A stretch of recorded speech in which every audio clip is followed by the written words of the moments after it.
Voilà, merci à nos vaillants techniciens qui sont là. Merci à notre Dieu qui a voulu que nous soyons encore là comptés parmi les vivants. Bonjour, fidèles téléspectateurs, Génie Congo chez vous, avec votre humble serviteur, Doudou Montiri. Alors, on va rapidement, aujourd'hui, comme d'habitude, vous savez, mercredi, c'est Génie Congo féminin. Maman, tout ce qui est là, ici, ça va Maloba, et pour voir Kanisapé, au État Limbo Canabiso, 72 ans après l'indépendance. Déjà, le lot des alliés spécial femmes, et je crois que Torobo, papa pas là, parce qu'il y a aussi la voix des hommes, les arapes capital pour nous orienter maman. Mais Maître Loulou, consultant à Génie Congo, à Zanabiso, bonjour Maître Loulou. Bonjour Monsieur Doudou, et puis bonjour à maman Nyonso. Vous allez à Kalami, tu vas tomber à Bibali. Maman va tomber à Bibali. En tout cas, n'habitez mais maman moko déjà allé maman Angelica. Je la bako va tomber à Bisobia. Bakoka Chala Angelica Chala. Bonjour maman. Bonjour Doudou. Santé bien micro. Oui. Santé Kimia, santé Kitoko. En tout cas, c'est bon. Tout est bon. Tout est bon. Voilà, donc comme d'habitude, maman va toujours insister dans le leadership masculin ou selon ma maman, on a vraiment vraiment pour faillir, ou bien 50-50, quoi, associer ma maman, leadership féminin PSOSICA, pour ma cambo qui est liboso, on a des combats, maman bénédiction, je crois, à Zanantela, maman Doris Malonga et maman Francisca, donc les trois mamans sont en route, embouteillage et tout, et ça complique un peu.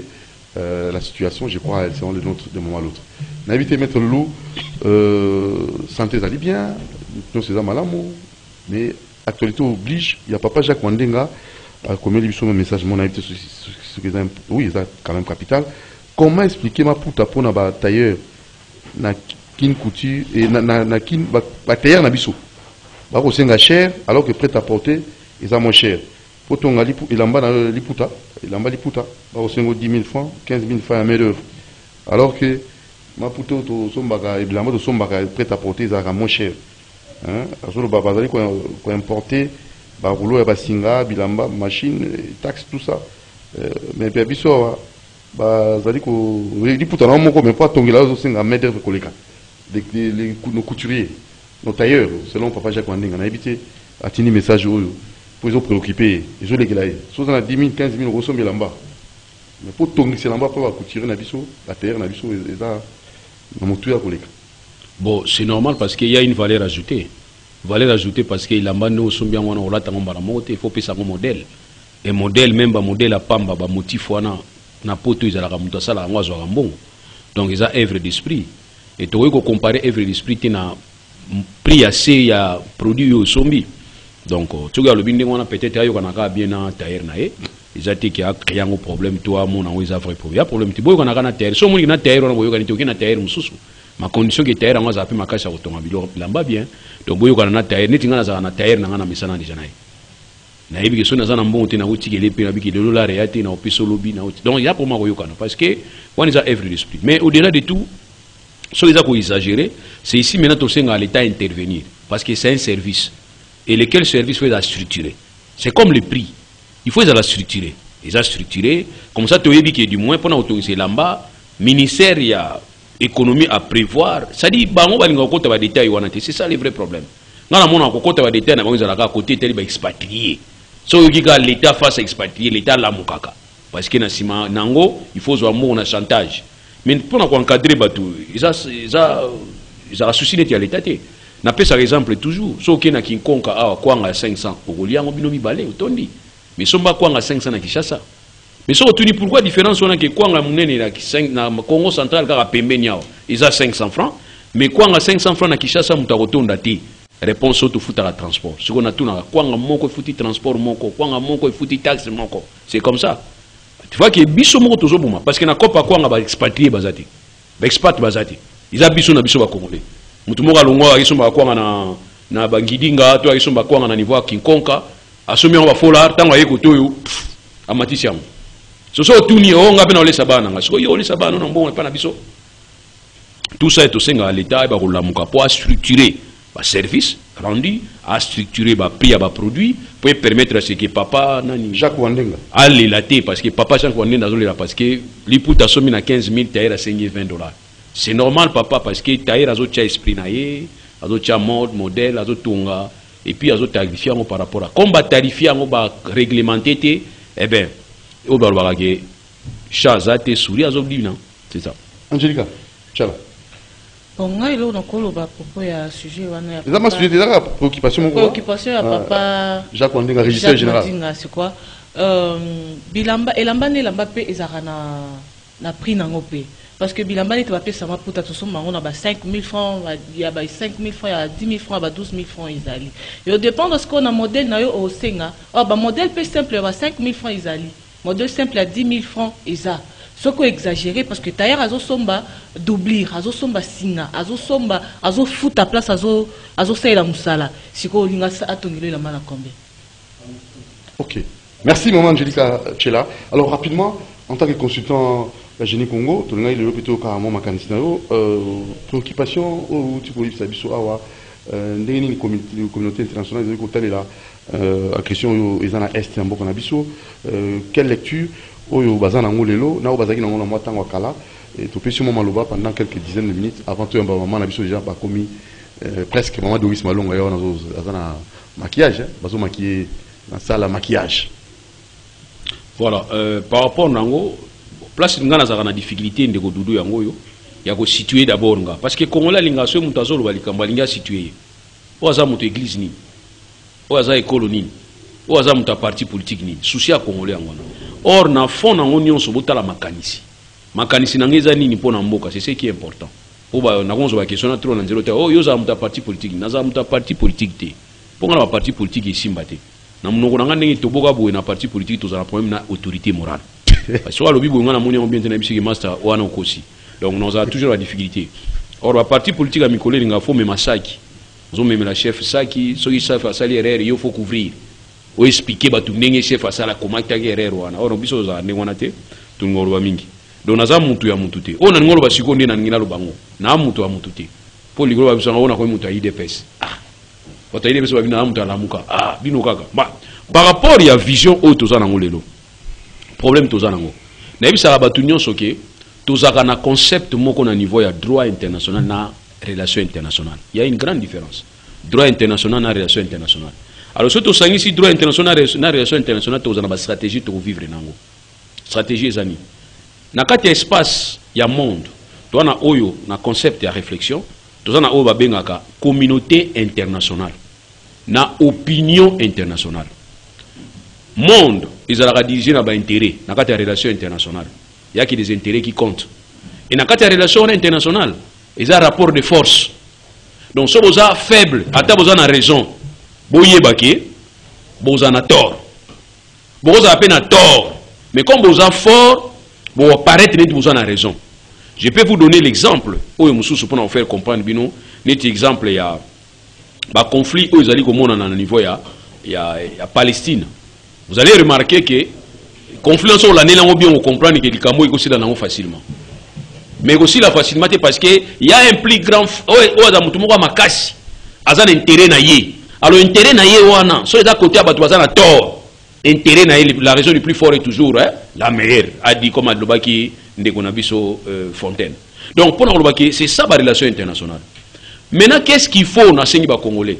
Nous devons plus travailler opinion internationale. Parce que l'opinion internationale et à la population, il y a un monde entier, va comprendre qu'est-ce qui se passe réellement dans la République démocratique du Congo. Nini ezali koleka na République démocratique du Congo. Ce qui boyebi nini ezali koleka na République démocratique du Congo, c'est en ce moment-là, bon, on a facilité à comprendre que entre Bissona et Rwanda, nana a raison, nana a tort. Mais dans le passé, c'est comme si Rwanda n'a pas raison. Pourquoi? Na kati ya système ya ba Nations Unies Rwanda kotsa batu na ye otobenga ba lobbying na lobbying na ye wana yango esalaka ke lelo mona Rwanda bimaka na raison ata Rwanda za na raison te. Rwanda comme osala otobengi capital politique na ye ba crâne wala kisaka bango akini ko s'incliner kana ngo mais na juste bino ba crâne wana ba kufeka na masasi te ba muso ba swagi bango na nyoka ba muso ba belaki ba pulupulu ba muso ba benga ba fièvre ba muso pe ba utu baza na kati mais azo ba crâne wana la kisaka bango ke tala ba tuchi ba bomaki na ba FDLR baza na Congo. Yango siko Rwanda comme on est victime, va payer la Rwanda raison. Alors qu'est-ce qui a fait qu'il ait changé d'homme? Ce que place pour mon anga muta IDP ça. pour bino ozala ndenge wana emo omuninga mutu IDPS emo omuninga mutu alamuka musu abenga utu grand kabiliste mina linga ko réfléchir na mutu nanga approche au diplomatique to bandaki nango e bandaki erni tango président Félix Tshisekedi a prêté serment aye ko pesa discours na communauté internationale les acquis discours à réconciliation souvenez-vous parce que les élections telles que organisées en 2018 ils avaient une élection à défi Oyo Congo boye ko zombo même ya Libanda c'était un défi d'organiser l'élection.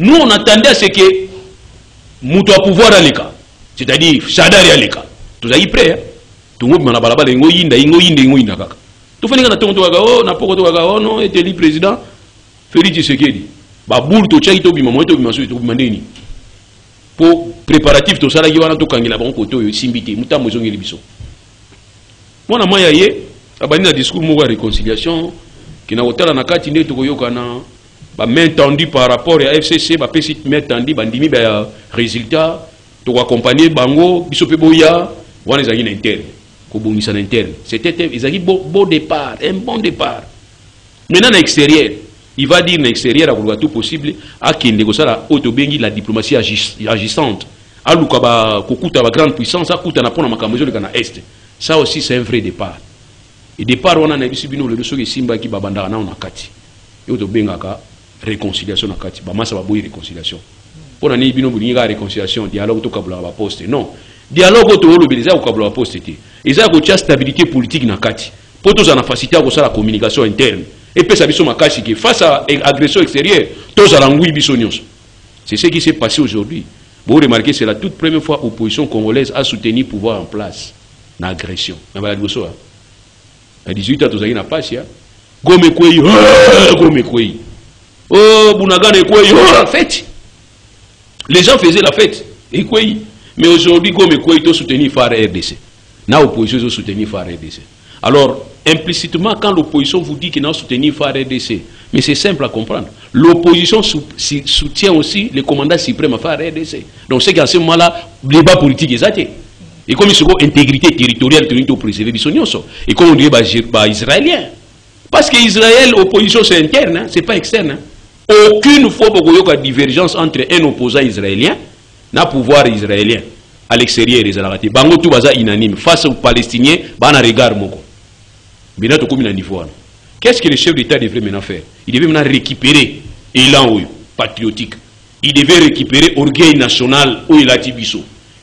Vous allez face à Rwandais, Bisson son akati avec un seul langage. C'est là où le commandant suprême à force armée congolaise et police nationale, il faut récupérer Kobamina, nation.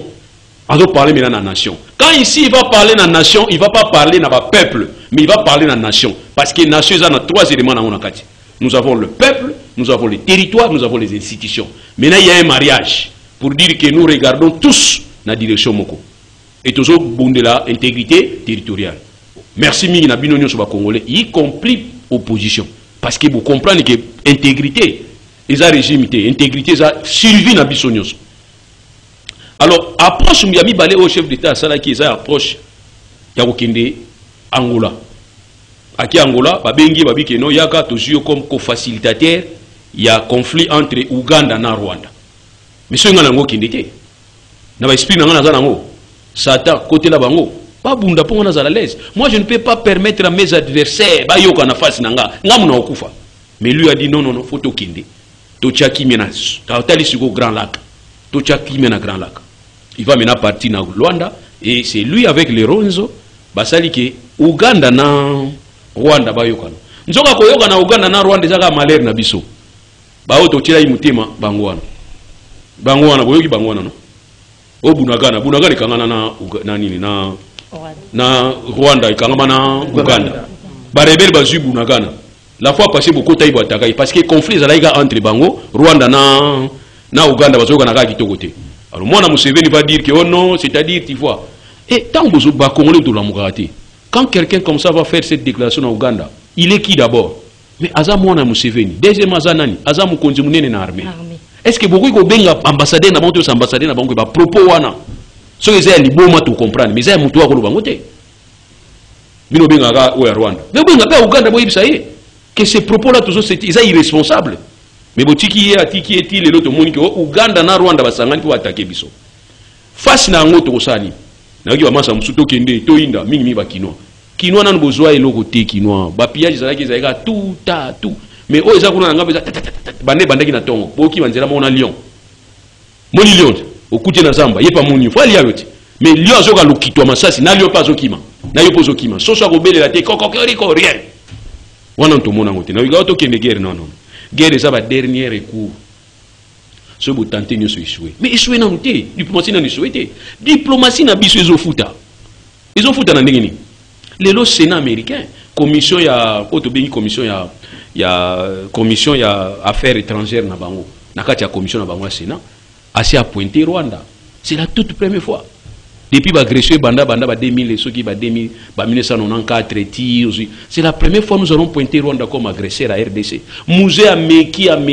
musée ameki yango guerre musée zaïga guerre moko longue ils ont popularité c'est la première fois tout le monde a guerre où comme la popularité n'a pas opposant bazo soutenir faire RDC c'est ça la guerre populaire alors maintenant ba comme il faut comprendre tant on va comprendre ba pêcher déjà position dans le Sénat.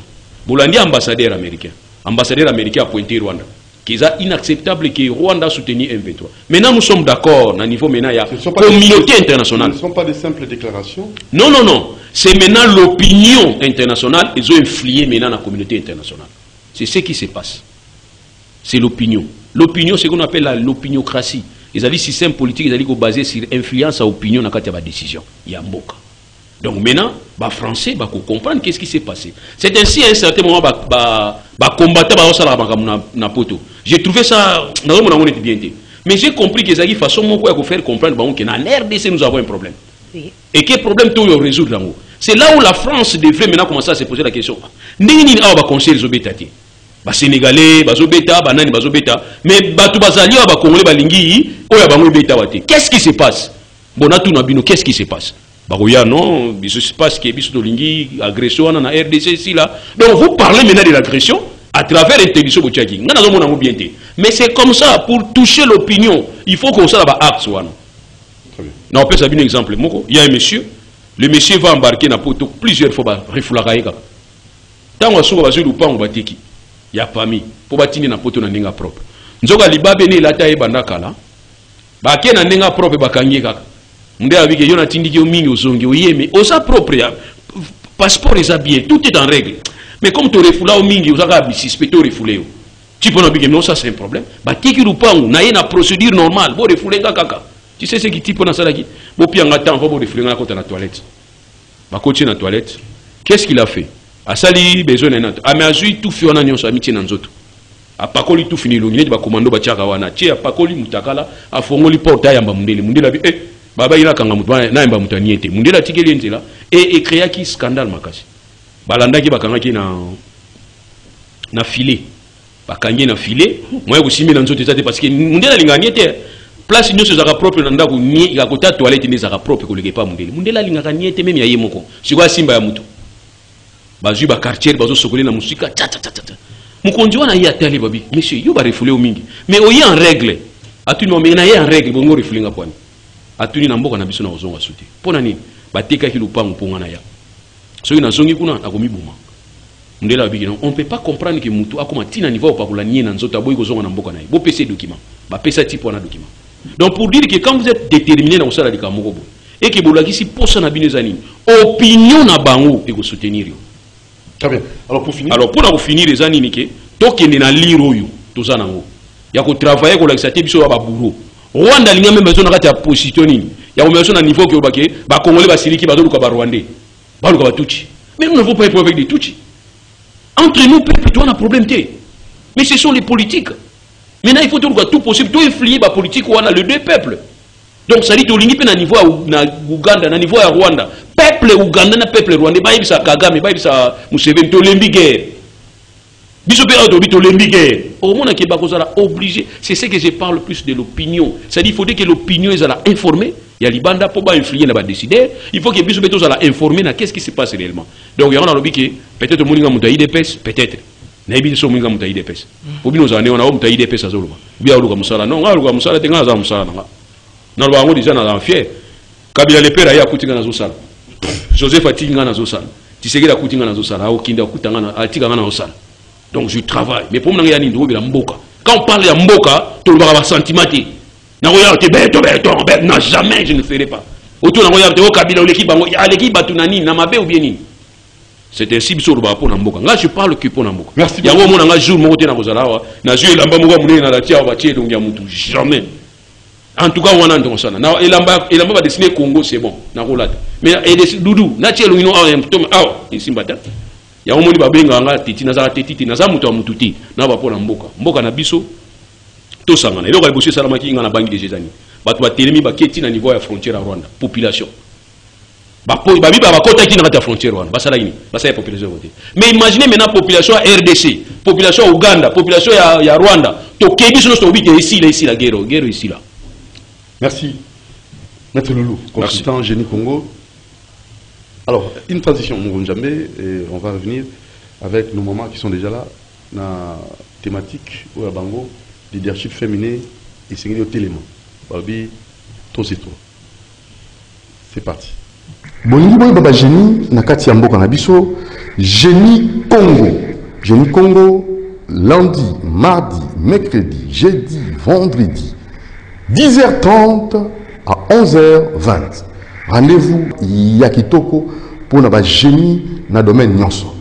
Le génie dans le domaine politique, le génie dans le domaine économique, scientifique, le génie dans le domaine culturel, le génie dans le domaine religieux. Alors, rendez-vous Génie Congo. Vous allez payer pour nous lundi, mardi, mercredi, jeudi, vendredi, 10h30 à 11h20 avec Doudou Montiri, Génie Nabino, pour le développement de Congo, RD Congo, notre beau et cher pays. Allez, vous en avez rendez-vous en athée. Au niveau de la Génie Nabiso, Benga, na 089 61 52 634. 089 61 52 634. Génie Congo, il y a Betou Moussi. Voilà, alors, maman Angelica Chella, maman Francisca Aïko Bakisama, bonjour maman. Bonjour, que Dieu vous bénisse. Ah, amen. Ah, oui. Non, Banato, on t'a béni. Alors. Ah, merci. C'est Dieu seul qui bénit. Hein. Et Aïbi Bato ya bénira. Et ça va bien. Maman Doris Malonga, mbote na yo maman. Mbote Doudou, mbote maman Francisca, mbote madame Angelica. Maman Bénédiction a aidé.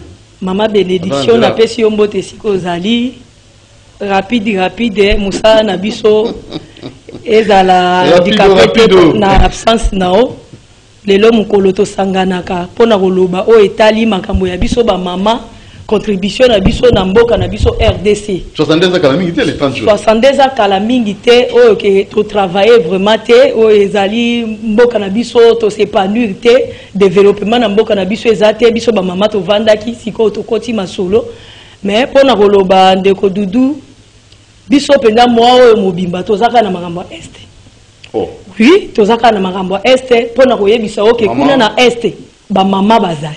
Okay. Nalandaki vidéo moko ya ba mama o basangana ki vraiment ba mama bazo bunda ezate kunde ezaka mibali nde bazo loba nde mibali nde ba obeta masasi biso tout siko pe ya to sangani babiloko ya komona ba bitumba nde ngwana basi bakende ezaka ngomsu na période ya Mobutu mais na période pe ya président na biso Fachi to moni basi bakiti na terrain enyo basi o bavandi na ndako otikala kaka ko rêver te ko murmurer te ko lela te yaka na baninga to sangana to pesa mayele na biso to zwa ba place na biso na ba prise de décision oyo ba mama misusu bazali me bazali minorité pa na ba un tiers pende ya musika oke to ya to sangana to kota na politique to zwa ba poste ebele biso ba mama pe to ko maneti ma papa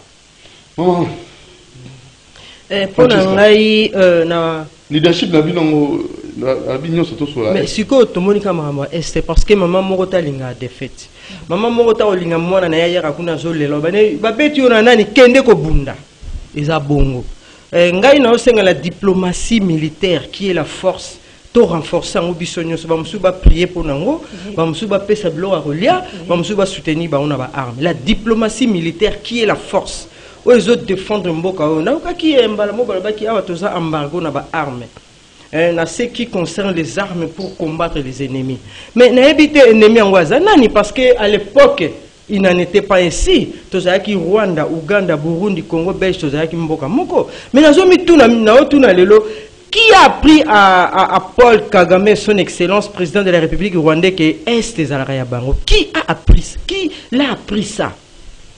Parce que la conférence de Berlin n'a évité ce Gazalaki. Azalaki te. Batuchi Bazalaki. La table ronde de temps où on a RD Sazo que nous avons la indépendance n'a évité ceux qui peuvent Bango Bazalaki le quoi invité tout bas témoin. Qui a appris à son excellence Paul Kagame que Rwanda parti à Est et RDC Zaraya Bango? Ça aussi c'est une question majeure. Alors na animoko boya avion moko koyaka président moko kufa kuna Biarimana président mususu Samura Machel ambassadeur mboka na biso Tokaulu ba guerre wane bandaka na moment na les pays de refuge comme la RDC babundisa ngote ceux qui batu ba kimaka awa pona ko kima bitumba alors le peuple nilotique je sais pas bazalaka wapi wande zalaka ya banani lelo linge koma ya bango pona nini et qui a appris à Paul Kagame que est ya bango? C'est une question majeure au photo poser et excusez ngai batuna kamutu age te mena tuni azana age nini pa ke na moment nini est komi ya bango place on a photo mituna mingi pourtant tozo bunda auparavant nous étions colonisés par les Belges 4 pays wana papa nanga yebisa nga ba nako travailler na 4 pays bazala ki vraiment bon moko mais ba komi na bitumba pona ni parce que awa même la ville batu wana bazana bango tous les 4 pays ba peuple bango baza ba vivre na bango bien so pe ba kufi musu ba dia nga na kozonga kuna te bokundanga na nécropole to mais to komi bitumba boye puis bisote les images aux bimana ba réseaux sociaux bazako kata bazako dévorer bazo sala soki nini est-ce que ça pesa image ya relaxa bazo filmer pe ba relaxa on a tuna ba congrégation nyonso où peut-on trouver la sanctification, la purification, la justification dans le domaine religieux pour aller dans la crainte de l'Éternel? Papa wa Roma, tous les hommes choisis, les hommes ouais, c'est le bango, bamona ba image wana est-ce que chokara bango te? Donc ba osala ba campagne d'évangélisation, ba ko prêcher biso nini pour ba image wana les autres décourager biso. Hein? Na minute oyo zo ko te ngai il faut ça les images pareilles. Et qu'on paie sa moutou sanctification nini. Hein? Nous sommes créés à l'image de Dieu. Tant bazo kata kata biso nengwana. Eza malamute. Biso ensuite soutenir la diplomatie politique qui a armé les forces ya RDC. Alors la minute on a répété qui a appris à Paul Kagame, son excellence président de la République rwandaise, que est Zalakaya Bango.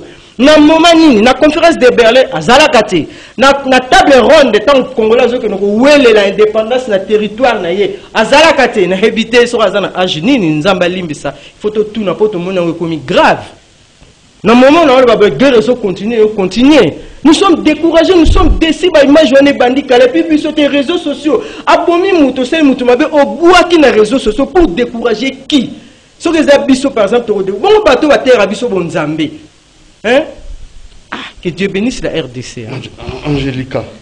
Oui, leadership féminin, dans mon niveau, qui a intégrité nationale, quand il y a élection 50-50, cause de poste, l'union soit dans mon niveau, ils ont mis à l'écart. Maintenant, c'est d'abord la nation, ma belle, oui. C'est d'abord la nation, l'Ikamba Mabele. Nga ilo on englobe ça. Comme on a mon maman. Na biso Doris abanda mbamo likambo wana basi likambo ya mwasi azo apé à côté na parlement tout ça moi si pas gérer tout ça mais lelo amona otu ba mona thématique mususu nanga mona président leadership féminin c'est que je suis là bon je suis quand on est réunis. Oui, à cause de la thématique on a parce que ce sujet où ils ont dominé sur toute l'étendue il y a mboka na biso. Ba maman Bolembi en tout cas Tosiliki parce que trop c'est trop. Trop c'est trop Koboma et puis ce sont plus les femmes co-violées, Koboma. Donc il faut que la femme moi si peut à téléma. Il est temps moi si peut à téléma à côté peu makamango. parce que ce peut moi c'est télé mais et puis quand yomoko et si comme moi c'est zalaka so moi c'est côté du kamwana makambo se changeaka. Il faut que la femme a courage wana ya côté les mangana on singa na ba mama tout. Maman ezaka ovanda dans la cuisine to lamba fufu. Maman ezate ke soko zolia o melatina ndako na kanisa pe bandiko parce que baba congolais bana makila na biso. Faut aiba pe au kanisa bango de là ba maman to télément to simba d'abord la mettre dans la méthode qui la nani guerre tout ce qui la cannibalité parce que tous biso nous tous bana mboka. Très bien. On va revenir dans la deuxième partie dans Génie Congo avec nos invités. Une transition pour la suite juste après. Bongi boy baba Génie na kati ya mboka na biso Génie Congo. Génie Congo lundi, mardi, mercredi, jeudi, vendredi 10h30 à 11h20. Rendez-vous Yakitoko pour na génie na domaine nyonso. Ba génie na domaine politique, ba génie na domaine économique, scientifique, ba génie na domaine culturel, ba génie na domaine religieux. Alors, rendez-vous Génie Congo. Vous allez payer pour nous Nango lundi, mardi, mercredi, jeudi, vendredi 10h30 à 11h20 avec Doudou Montiri, Génie Nabino pour le développement de Congo, RD Congo, notre beau et cher pays. Allez, vous en rendez-vous. Au niveau de la Génie Nabiso, Benga na 089 61 52 634. 089 61 52 634. Génie Congo, il y a Betou Moussi. Bongi boy baba Génie na kati ya mboka na biso Génie Congo. Génie Congo lundi, mardi, mercredi, jeudi, vendredi 10h30 à 11h20. Rendez-vous Yakitoko pour na génie na domaine nyonso. Ba génie na domaine politique, ba génie na domaine économique, scientifique, ba génie na domaine culturel, ba génie na domaine religieux. Alors, rendez-vous Génie Congo. Vous allez payer pour nous Nango lundi, mardi, mercredi, jeudi, vendredi 10h30 à 11h20 avec Doudou Montiri, ba Génie Nabino pour le développement de Congo, RD Congo, notre beau et cher pays. Allez, vous en rendez-vous. Au niveau de la Génie Nabiso, Benga na 089 61 52 634. 089 61 52 634. Génie Congo, il y a Betou Moussi. Voilà, merci, c'est parti. Deuxième partie. Maman bénédiction de Bengaé, à l'obilo Sambo. Où il faut beaucoup prier aussi, hein, parce qu'on verra bien toujours l'adresse où on a besoin de la prière, c'était d'exaucement. Je me suis bien venu en Simba dans Nantel. C'est à l'IPEN, un cadre aménagé pour la prière, ou la solo, la séminaire et surtout, c'est un problème, il faut s'en la makasi. Merci à l'homme de Dieu, monsieur bienvenu en Simba des pasteurs, et à votre épouse Annie Ekembe, et à vos enfants Naomi Antimbana et Keren Antimbana. Merci pour cet espace. Donc s'il y a moyen, qu'il y ait peine au Sambela, cheveux blancs. Mais au Sambela, Karine bébé, maman délai. C'est très capital, c'est le moment de prier. Alors on va faire comment? On va aussi remercier comme ça M. Pichumbo qui nous suit, par lui, le peuple congolais, tous à la INI, pour dans les Camboya Est. Alors tout ça, il y a maman Angelica Tchela. Alors tout qui dans la deuxième partie, la proposition n'est pas vraiment beaucoup plus. Pour dans les Camboya, vous avez connu Camboya dans la Est, dans la Camboya. Ni ne pouvons pas papa. Ou bien le leadership, nous avons essayé de vous expliquer. Conseillère à Liboso et à Mobile, les Akamouasinae, na bananae, la conseillère nae, sous bazar. Souka, si moi c'est na bana, n'a qu'au crédit banda. Ou la conseillère, mon souverain, qui moi c'est un follow. Alors que moi si. Alors que pas na. Yo la conseillère, mais il va qui conseille Liboso à Nantes. Moi c'est na bana. Yo la troisième position. Au niveau lingate. Maman, vous avez et là, quand il faut d'abord les prières. Il faut d'abord que tu rendes sur la parce que c'est lui qui est le maître des temps et des circonstances. Tu as vu qu'il y a un bosso na biso, de la biso, mais là, tu as ça va papa, et ça qui va l'embatter dans Moussala au Barosala. Bah, au Bassala qui est précédent, qui va au Bassa en pleine action. Bah, Bassala vraiment bien, Nzamba Osana.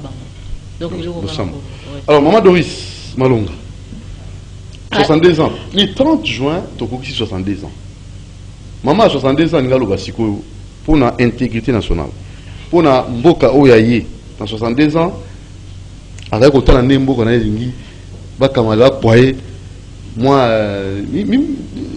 cité des villes ba poye des villes mboka oyaye 62 ans. Et kokenda te ata moke. Ndeko Doudou, FARDC et loko makasi, félicitations. Ndeko Doudou, oyebi étape to komi na mosika. Il faut te féliciter basoda na biso. Te féliciter pe na mokonzi ya mboka pour asali état de siège. Ni tete état de siège au mokonzi ya mboka la saki o ya sali pe yango to ngaki to koma na état pour to komi lelo te. Province wana batu bazalaki wana bato ya mabele soit disant ba originaire to yebi ndenge province wana etambola maki mabe. Mais mokonzi ya mboka zui kaka idée alobi nazoti ya soda. Soda azalaka nekolo te. Soda ye objectif na ye zalaka à défendre territoire na ye. Et siko balobi ke yo suki ndelo yango yo mbongo na obanda kofuta yo défendre monguna katisa te.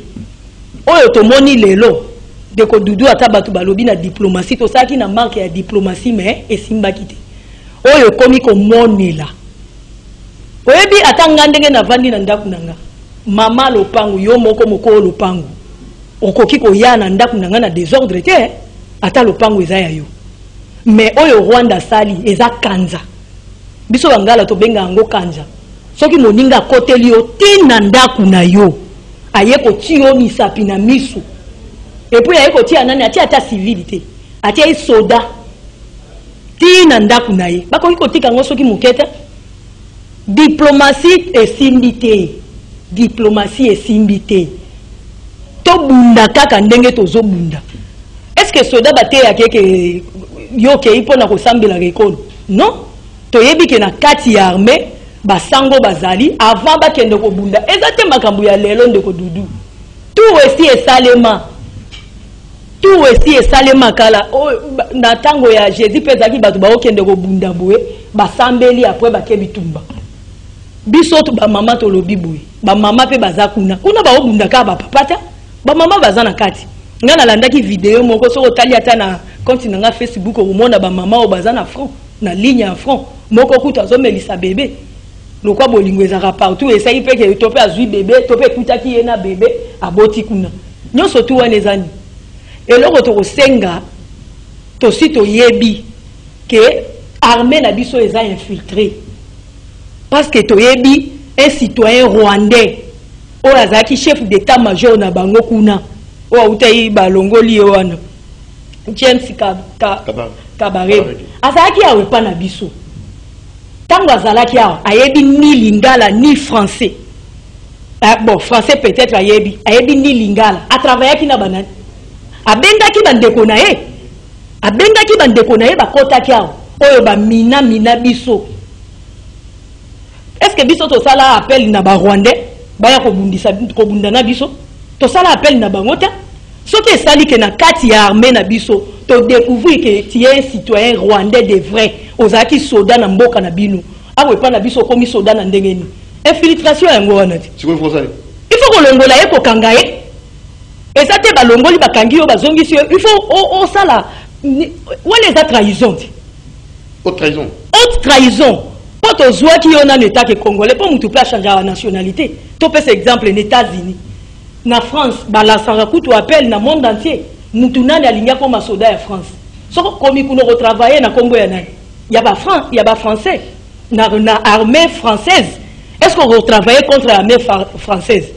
Mais biso ce qui arrive qui est aux étrangers. Oye au quotidien armée mais ba découvrir que yondo zo sala obo makabiso po okotisa ba oyo bazali ba ndeko yo automatiquement ça haute trahison.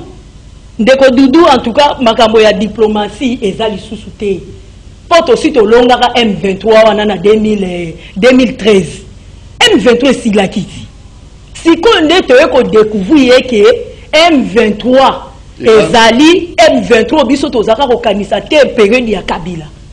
Pour Kabila présenter ki biso M23 eza ba congolais. Mais oyo to moni na ba vidéo, to moni na ba dialogue ndenge bakendaki na Kenya. na esprit na bango tolobi non ndeko dudu depuis bitumbo ebandi bien que bazali ko bomanda muno est-ce que tozo mona isusu ko boma oyo ya mbeli ezali lisusu te comme siko arme c'est que bazaki na ba arme babite minduki na biso to bomba bango kaka na mbeli est-ce que mikolo ezo salima esa isu likamba ko négocier te biso moko nano à l'éternel neti mokonzi ya mboka lelo na sepeli lobi penya na lala ki na esengo ona yoki président ya assemblée si je wana kuti balobela yango te oya lobela kaka quitter les groupes armés et sous kaka bongo ya sili mais siko ba koti penya en profondeur okanga yo balobi bakokanga ti okomi député ata ingratitude yango mbongo bozolia ozolia pe mbongo Yamboka mais ozo trahir pe mboka quelle audace wana eza audace et puis bana ya mboka bango moko bakufela kaka immeuble lelo nani nzambe soka lobia kata souffle na oke hypothétique yango bakokangama et puis na ndenge ezosalema boye tosepeli pona nini ndeko dudu na biso opposition na majorité tosepeli biso nyonso na union sacrée yango wana mo soki eloko moko eye na mboka il faut to mipesaka na sansi nini mokonzi ya mboka abengaka lobi non ngai vraiment nazokoka te bato na otravaille na bango bazosunga ngai te concertation abengi ndeko Fayulu abengi bamuzito banini baboyi koya mais sikoyo lelo mokonzi pa koki koloba boya nanu tovanda tosolola nanu bamakambo oyo nyonso tu kaka mpona eza teke tokabola poste namonaki na debia otuni biso élection bozolobela lisusu te ndeko dudu bongo oyo ezoleka kuna na est okolobela élection tutokokenda yango wana kimia nano eleki nyonso tala mboka wana combien bakufi bato wana nyonso tu ifo toloba na monde entier et puis na félicité basoda na biso baza mayele bato misusu tozomona na Facebook soda asali mwa stratégie na ye po abimisa binemi na poisa azwi atiki mboka vide abatami yo yelo kwa moyibi na teni na yo omonani sikoyo na monde entier parce que eyebanaka ata boye te bato misusu bayebaki yango na se mais sikoyo na monde entier na teni omibimisi sikoyo biso toya kobondela o yo longwe na ndaku na oyo yo ti okoti na mabele na nga na bondela o wana gouverneur wana za mungala te mungala sala yango te boye Kagame ayeba bao baza wana baza basoda et puis eza lingalo ya nkwinkwi okokosa bango lisu na eloko moko te bitumba tokobunda ata toza na embargo toza na armée na biso toza combien yo mona te bato babeti masasi boyeti masasi esili esalema te il faut Rwanda et Banga biso tokobunda nano soki tokobongisa après voilà mama comment là que président Paul Kagame son excellence nazo respecté nanu dignité au nzamba pesaye étant que chef de l'état a des décision que il faut abunda na RDC est-ce que bosani que toza colonie belge na hebité est-ce que bango penzande Rwanda za ramboka na bango soki Rwanda za ramboka na bango conseil oyo ba belge wanda ko pesa biso bango bazana ngote mais biso RDC tozana ngo biso to simba makila te so ba pesinga imbeli na boma mutu ndeti bango ba boma ale mso ko simba te parce que tozaki mboka moko leo to komi diviser est-ce que Rwanda eza penza ya ba Kagame to ezali ya ba Hutu so eza ya ba Hutu alors na ba moment na président Birimana kufa ki azalaka Hutu to azalaka tuti mais na kata viona ba ambassadeur mo pe ya tokaulu pa kufaka président Samora Machel pa kufaka même ce que les calendriers n'ont pas étape par étape, na moment où ba ko bomba batu na modèle ba bomate. Baza ba soka zali Jean sans terre avant nzamba opesa ba mabele. Ni batika ko bomba batu nde ba pe ba décision ya minene ba ozwa. Qui l'a appris que est ezalaka ya bango? Est-ce que azalaki invité na conférence de Berlin? Est-ce que azalaki na tour na table ronde tant ba congolais bazo discuter pour na territoire pour na frontière pour li ba décider rater pour na frontière na bango pour ni te na moment là balinga ba ebisa ba colonisateur que voilà biso tozu mukie bokatela biso pe elinga osalema nango parce que na lero wana tozo luka dépendance biso surtout na 1954 tina ba 60 wana ozomona Alors, qui l'a appris que est ça bango? Vous avez la question. Parce que même na coutume, nous sommes des Africains, na coutume na psoto tunaka. Et loko nanda le bino ke zaya yo. Abenga a expliquer ce que zaya ye. Bango ba wita kwa poba koma na Rwanda pe ba tuti baza wapi bakolo Rwanda. Alors ba Uganda na ba Burundi bazo kotela bango pona nini poto zaka mboka moko. Colonie moko. Roi Philippe na la reine Mathilde ba ye awa. Kobimara la bango be désordre makasi bongo. Oui, je dis Congo, tu vas au Mango, Naka, Congo, tu vas pété. Mais, c'est pas les goûts de la tigre Congo. Dans le biming, mais à l'objet. Est-ce que. On a pas la tigre à la C. Pour nous ramener au monde, on a sur la Naka, on a comportement où tu as l'accès à Siko, et risque mais est-ce que roi ayeko bongisa maman Mathilde, c'est une femme a eu douleur d'affrontement. Tu es ma campagne, tu es bongisa poko kende ba katala nini mubuleye mais nzamba sunga nzamba kimbango aloba ke territoire atamoko ekendete azali alors biso surtout photo zongela nzambe to luka nzambe to ba place ni to kweli. Ndeko Doudou nga na koloba boy. Omoni Madame Angélica excusez. Chela. Omoni biso tobotami na période ya Mobutu. Toyebi valeur oyo Mobutu azaki ko pesa. Pona ekolo na ye. L'autre fois oloba ke Mobutu aloba ki pona ko signata parti na Satan pona ko kengela territoire na ya kosala. Omoni oya yesika. Aza botami akuti Mobutu ayebi ndenge Mobutu aza au travail pe mokonzi ya mboka lobaki yango lobi na raisonnera Mobutu pona sécurité territoriale. Sécurité territoriale.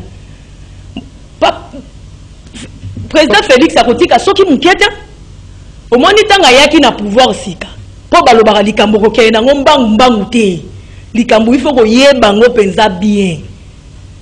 Kagame ndeko nanga na yepa na yo batu bakufe belebo na mboka na yo ngo mawa ngape na zongi na mboka nanga tozaka na biso bia oza ndeko nanga toza bandeko mais par rapport à comment on a dit OK on nga na zo bunda na mboka nanga za nde yo moto na benga ki ndeko nanga ezaka ka débit Rwanda wana wazosa lolendo ezangi tina ezaka débit et puis esuki wana te na sepeli lobi na Kisangani biso ba population to eko dénoncer mutu moka utine Rwanda un Rwandais azui teni soki wapi na grade moko ya likolo ayeko planifier dossier na bango koma bakoki kosala mobulu na Kisangani ozomona niveau tozali oyoke et ça même biso population civile il faut tous aller vraiment très prudent tous ça un problème tena civil rwandais comme ngai pe civil rwandais